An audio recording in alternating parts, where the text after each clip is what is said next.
Hello, everyone. Dr. Victoria Scribo here, speaking to you from the Seeds of Transformation Healing Center in Wareham, Massachusetts. Today is Thursday, August 19th, and we have Jupiter in opposition to the Sun today.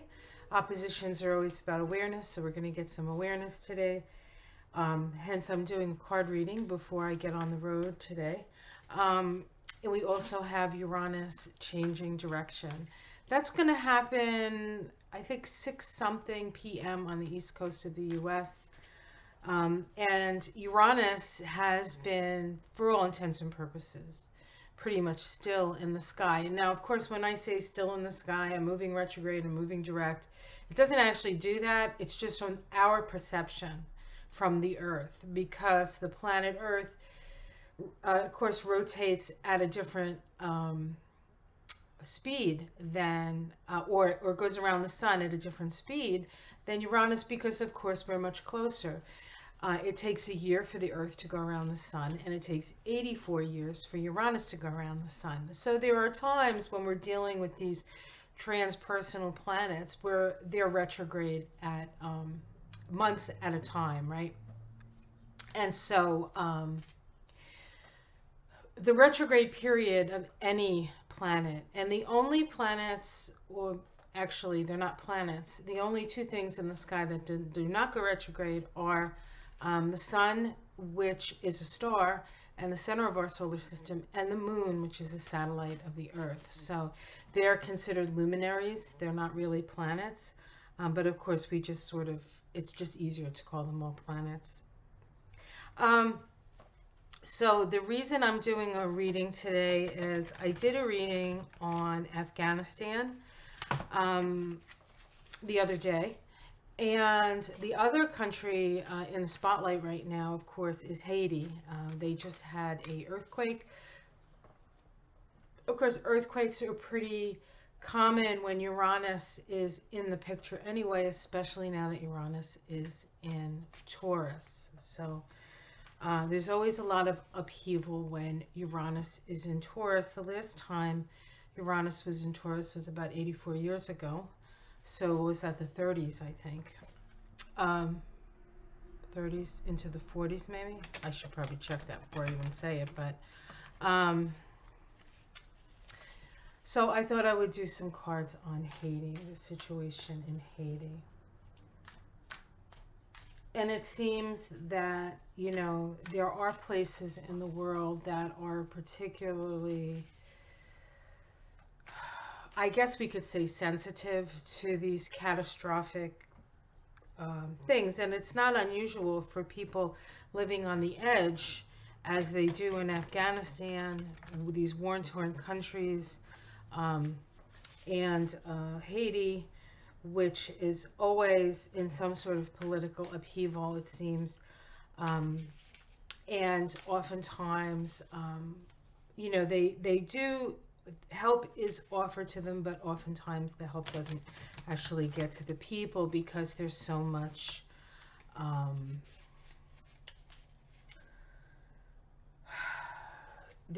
corruption within the systems. And, you know, we can't just point at Haiti, because we certainly have enough corruption in our system. And I think that here in the U.S., and I think that that's some of the things that we are becoming aware of as Pluto moves through Capricorn, the corruption in the systems, the governing systems. And they are up for review and transformation. So what happens is these natural occurrences, earthquakes, floods, coronavirus, they sort of show us where all the chinks in the, so to speak, armor are, or where the cracks are. And as we're being shown this, made aware of this, it is, of course, beholding to us to do something to fix it once things settle down. But things aren't going to settle down for a little while, I don't think. Okay, so the first card up, the first card up is the Tower card, of course. Mass destruction, is also a card of coming to terms with who you really are. And in these situations when we see these people struggling and suffering and such, people's true nature comes up, right? People's true nature comes up. There will be those who take advantage of the situation, and there will be those who rise to the situation, right? So in any tower moment that we have, we're being required, we're being asked to be your true self. And honestly, who are we? But we are spirit having a human experience. And very often these kinds of the things that are going on in Haiti, the things that are going in Afghanistan, the things that are going around all over the world, in Syria and Iraq, and when we see people suffering and the kids down at the border, and what's happening in Central America with the climate change and the violence and all that stuff, it raises our compassion to want to help people, right? So it does, in a way, open us up to our higher vibrational selves, because that is expressed through our heart. The challenge here is the strength card. Will they have the strength? Do we have the strength to help them? Do they have the strength to help themselves?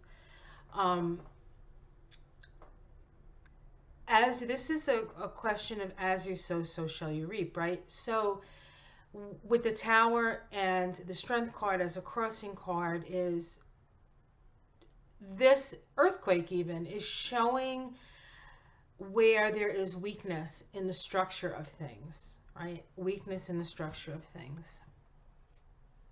Let's see what's at the root of this.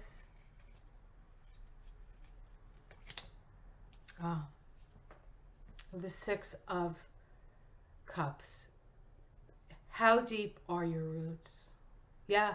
So what this is, at the root of this is the resilience of the Haitian people, right? So this is the same tree, we could call it perhaps the same tree. Excuse me. I have to do this without shutting my computer off, because I have to put the cards on top of my keyboard, and it's never a good thing. So this is the Tower, right? So this is the tree, right? So what we're seeing here is, yes, the Tower is being hit, and yet we can see that the roots are alive and well here. So the Haitian people, the roots run deep. The roots run deep. Unfortunately, there is so much poverty in Haiti. And the people are very industrious. They have, I mean, I don't have the fortitude, I'll tell you right now, that the Haitian people have. But their roots are deep, and they know how to come together, for all the little sort of rootlets to come together and nurture the big tree. And of course, this is the Six of Cups, and the Six of Cups is a nostalgic card, right? And so as I'm doing this, like the skies just opened up and the rains are coming down. That's so interesting. Many years ago, I did a women's retreat week, and we had three very famous, I've talked about this before, we had three very famous women who were in the women's movement, this women's spirituality movement. One of them was Starhawk, who pretty much started the whole thing with the spiral dance, right? The rebirth of the religion of the goddess. That's the name of the book. Written back in the late 80s. So we're talking about one of the mother books. The other one was Margot Adler, who wrote Drawing Down the Moon. God bless her. Goddess bless her. She is in spirit now. And Louisa Tish, who's a Yoruba priestess. And if you ever have an opportunity to see any of her stuff or read her book, she's amazing. She is on Facebook, I think, so you can check her out. But she's out of Oakland, California. And we did this, we were going to start the week, and so we wanted to do a divination, or we wanted a divination done, and Alicia Tish did it. Starhawk had lost her voice. She didn't have a voice the whole week. And this is somebody whose voice is very prominent, right? in that community, but she really couldn't speak. She lost her, but she banged her drum because she knew she could do that. But Louise Tiche did um, a reading with the cowrie shells, and what came up was that before the corn can, it must rain before the corn can grow. So before we can heal, before we can feed ourselves, we must heal. And the rain falling as I do this reading reminds me of that there is healing that needs to be done. Haiti is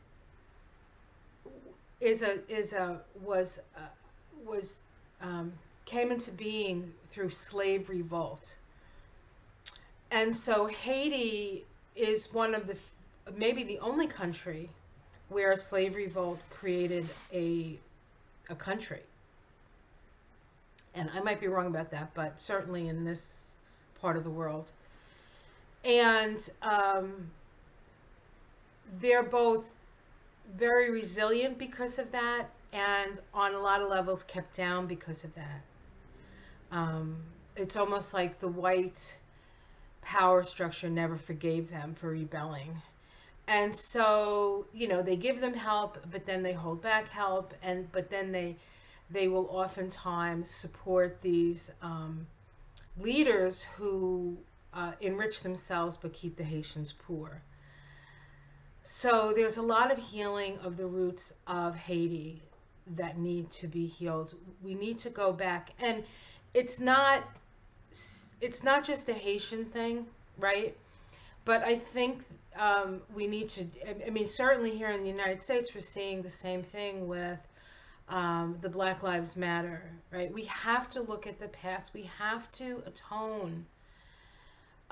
If not, we have to atone. We have to even recognize. We have to open our eyes and be aware of the history of this.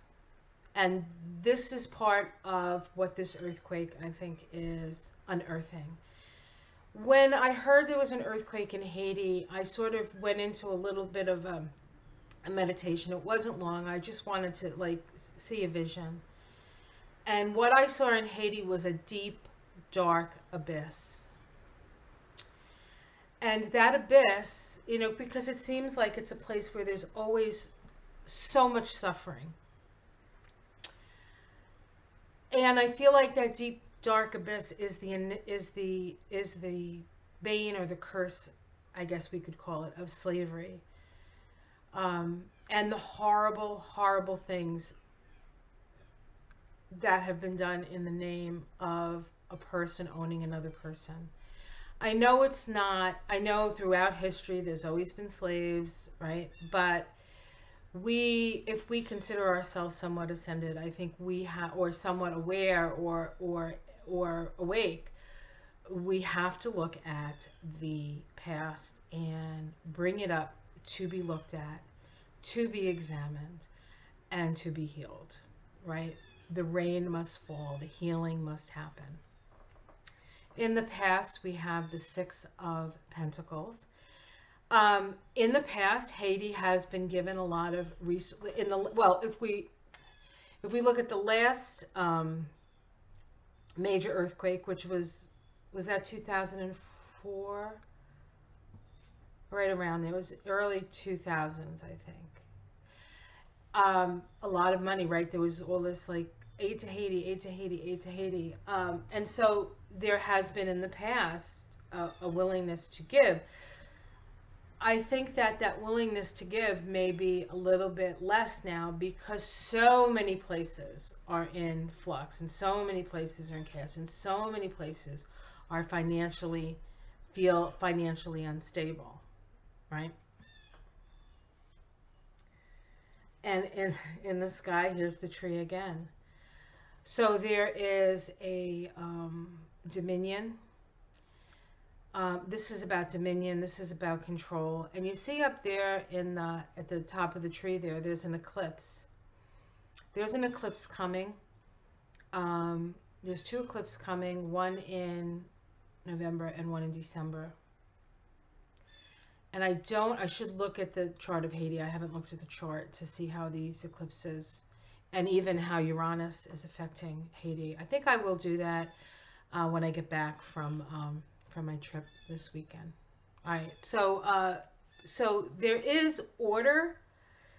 The question is the order going to be imposed on Haiti going to benefit the people or oppress the people? There's always that issue with Haiti.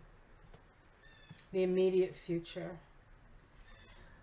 We have the Ace of Swords reversed. So I feel as though the energy, action is going to be delayed around Haiti. Action is going to be delayed around Haiti. And that could simply be because of the reasons I said. So the way that the Haitians are being helped previously, is going to, there's little action. I feel like there's little action that's going to happen. Now this could be because people just don't feel like they have the resources to give, but I feel this has more to do, because I think people would give anyway. This has more to do with the fact that they don't have a functioning government. So there's nobody sort of holding the sword of power at this time.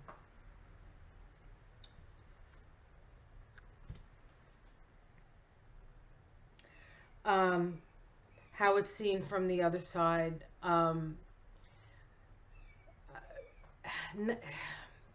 Not a victory. This is the Six of Wands. It almost looks like rain, right? More rain is falling. And it's interesting because it's not interesting, it's terrible. After the earthquake, there was the storm came through, right? Luckily it wasn't a hurricane, but it's like you lose your house is collapsed, and then it just rains for days. It's like the end of the world, right? And how many times does Haiti have to go through this end of the world scenario? Hopes and fears. They're hoping for somebody who will take up the sword with wisdom. With wisdom. They probably are also fearing that on some level. And this can be about wisdom, but it can also be about military or police actions. So of course there will be those who know that sometimes that doesn't ever solve things, but they need help. So they're sort of, it's kind of you're damned if you do and damned if you don't, I think, with that card. Okay, so the outcome is the Two of Cups. So there will be people willing to help. They will find people who will partner up with them. So there is hope. I just don't feel like it's going to come as soon as it did in the past, quite frankly. We have the Mother of Swords. So this could be a feminine energy. You know what Haiti needs. Haiti needs a good mama to take care of things, because she would make sure that the children got fed. She would make sure that the women were taken care of. She would make sure that the sons don't die senselessly. They need a woman in there. That's what they need. Stalemate. And there's the eclipse again. So this eclipse, I am going to check that chart out. This eclipse is going to be very important for them. And the Ace of Wands. So I think things are going to change after the eclipses in November and December.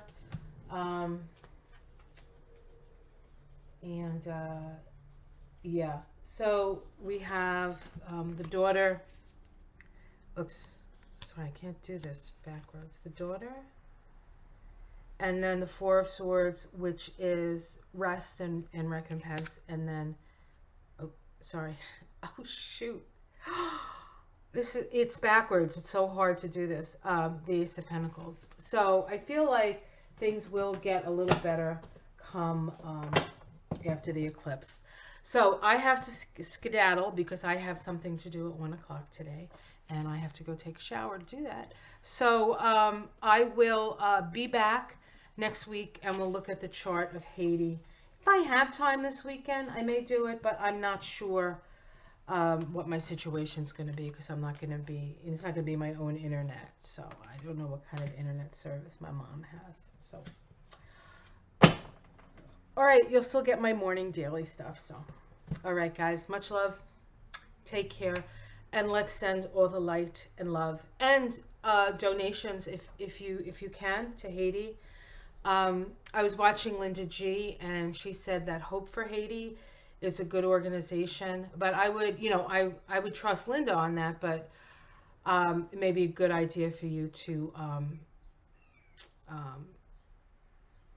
to check it out for yourself. I know there's a large Haitian community in Boston, and so if you happen to be in this area, even I'm sure that there's some good organizations that can help folk down there. Hopefully, we'll stop sending people to Haiti uh, from America as we deport them back to Haiti. So, yeah, a lot of the people down in Florida are getting deported back. And one of the reasons for that, I think, is because they want the land, they want little Haiti, and they want to build it up. So that's another story for another day. I don't want to get into that really.